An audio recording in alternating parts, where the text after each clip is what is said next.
আসসালামু আলাইকুম, বিডি ক্রিকেটে সবাইকে স্বাগত। বাংলাদেশ ইন্ডিয়া ম্যাচটা তো দেখছেন। মানে বাংলাদেশ খেলা দেখে আমি সত্যি খুবই বিরক্ত হয়েছি। কারণ বাংলাদেশ যে এইভাবে খেলবে, এত মিস, এত এত সহজ সুযোগ যদি আপনি মিস করেন, মানে কি বলবো, ইচ্ছা সহজ সুযোগ আর হয় না। আপনি এত সহজ সহজ সুযোগ মিস করছেন ইন্ডিয়ার সাথে। তাও না, আপনি ইন্ডিয়ার সাথে প্রথম ধাপে বাংলাদেশ ইজিলি ইজিলি তিনটা গোল হতে পারত ইজিলি, কিন্তু সেই ইজি গোল আপনার মিস করছে। তো আপনি ফাহিমুদুল ইসলামের মতো একটা ভালো মানের স্ট্রাইকারকে আপনি দলে রাখেননি। ফাহিমুদুলের ফাহমুদুলের মতো একটা ভালো একটা প্লেয়ারে আপনি দলে রাখেননি, অথচ আপনার স্ট্রাইকাররা কি করলেন, ইজি ইজি গোল মিস করছে। মানে ইচ্ছা খারাপ খেলা আর হয় না আমার মনে হয়।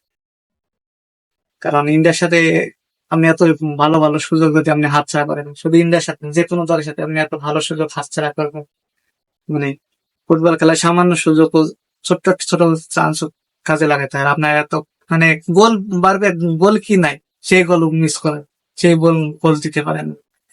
মানে খুবই বিরক্ত লাগছে, হতাশা লাগছে। এবং এত বিরক্ত এবং হতাশার ভিতরে একটা জিনিস ভালো লাগছে, হামজা চৌধুরী খেলা দেখে আমার সত্যি খুব ভালো লাগছে। সেই যে প্রিমিয়ার লিগ থেকে এসেছে, মানে সবার একটা আশা ছিল যে হামজা চৌধুরী কেমন খেলে। হামজা চৌধুরীর জন্য হয়তো অনেক দর্শক, বাংলাদেশের অনেক ফুটবল প্রেমীরা হামজা চৌধুরী খেলা দেখার জন্য বসেছিল। কিন্তু হামজা চৌধুরী খেলা আমরা মানে হামজা চৌধুরী খেলা দেখে আমি একটু ভালো লাগছে। মানে বলো একটু না, মোটামুটি হামজা চৌধুরী খেলায় বাংলাদেশের যতটুকু খেলা দেখছি, হামজা চৌধুরী খেলাটাই ভালো লাগছে।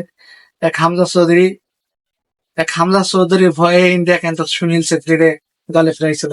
অবসর ভেঙে কেন সুনীল ছেত্রী দলে এসছে, কিন্তু সেই সুনীল ছেত্রী হামজা চৌধুরী একদম পকেটে বলে রাখছিল। মানে সুনীল ছেত্রী কোনো চান্সই করতে পারে নাই, মানে কোনো চান্সই পায়নি হামজা চৌধুরীর জন্য। যেখানে বল সেখানে হামজা চৌধুরী, যেখানে বল সেখানে হামজা চৌধুরী।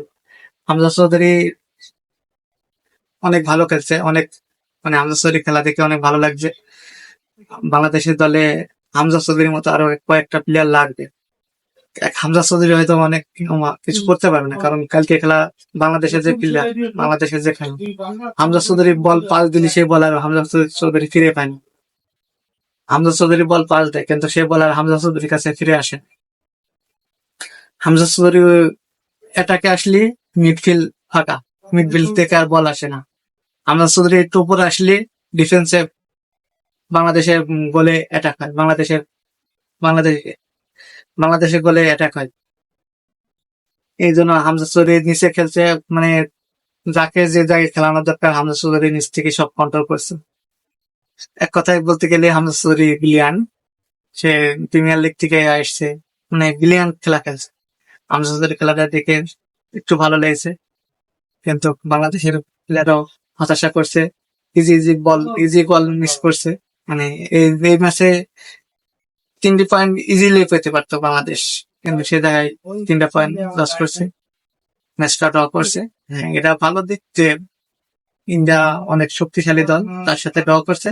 কিন্তু সত্যি কথা বলতে এই ম্যাচটা আমরা জিততে পারতাম, ইজিলি ভাবে জিততে পারতাম। ইন্ডিয়া অনেক চাপে ছিল, তাদের খেলার মধ্যে বোঝা গেছে ইন্ডিয়া কতটা চাপে আছে। হামজা চৌধুরীর এতে কিন্তু ইন্ডিয়া অনেক চাপে ছিল, সে হামজা চৌধুরী তার প্রমাণটা রাখছে। আশা করি পরবর্তীতে হামজা চৌধুরীর হাত ধরে বাংলাদেশ আরো ভালো ভালো প্লেয়ার আসবে, যারা প্রবাসী প্লেয়ার আছে তারা আরো ভালো ভালো প্লেয়ার আসবে। আর যত দ্রুত সম্ভব বাংলাদেশের সিন্ডিকেট দূর করতে হবে, বাংলাদেশ ফুটবলের থেকে সিন্ডিকেট দূর করতে হবে। হামিদুলের মতো প্লেয়ার আর আমাদের লাগবে। হামিদুল যদি কাল থাকতো ম্যাচে, হয়তো বা আমরা ম্যাচটা জিততে পারতাম, হয়তো বা না, শিওরলি জিততে পারতাম। কারণ যেসব মিস করছে বাংলাদেশের প্লেয়ার, এটা হয়তো হামিদুল থাকলে এর মধ্যে অন্তত 2টা গোল আমরা করতে পারতাম। হামিদুলের মতো প্লেয়ার আমাদের আরো লাগবে। আর হামজা চৌধুরীর হাত ধরে বাংলাদেশের ফুটবল একটা নতুন শুরু পাইছে, আমি বলবো যে একটা নতুন দিনের শুরু আসছে। আশা করি পরবর্তীতে এবং সামনে আরো ভালো ম্যাচ উপহার পাবো। হামজা চৌধুরীর সাথে যত বাংলাদেশের প্লেয়ার আরো যত খেলতে পারবে, আশা করি বাংলাদেশের প্লেয়ার আরো যত খেলতে পারবে বা হামজা চৌধুরীর সাথে, হামজা চৌধুরীর কাছ থেকে অনেক কিছু শিখতে পারবে। এবং আরো যারা প্রবাসী প্লেয়ার আছে, হামজা চৌধুরীর হাত ধরে আরো প্রবাসী প্লেয়াররা আমাদের দেশে আসবে, আমাদের দেশে গিয়ে খেলবে। আশা করি সামনের দিকে আরো ভালো হবে। কমেন্ট বক্সে আপনাদের মতামত জানাবেন। ধন্যবাদ সবাইকে। আর পেজটা ফলো দিয়ে আমাদের সাথে থাকবেন।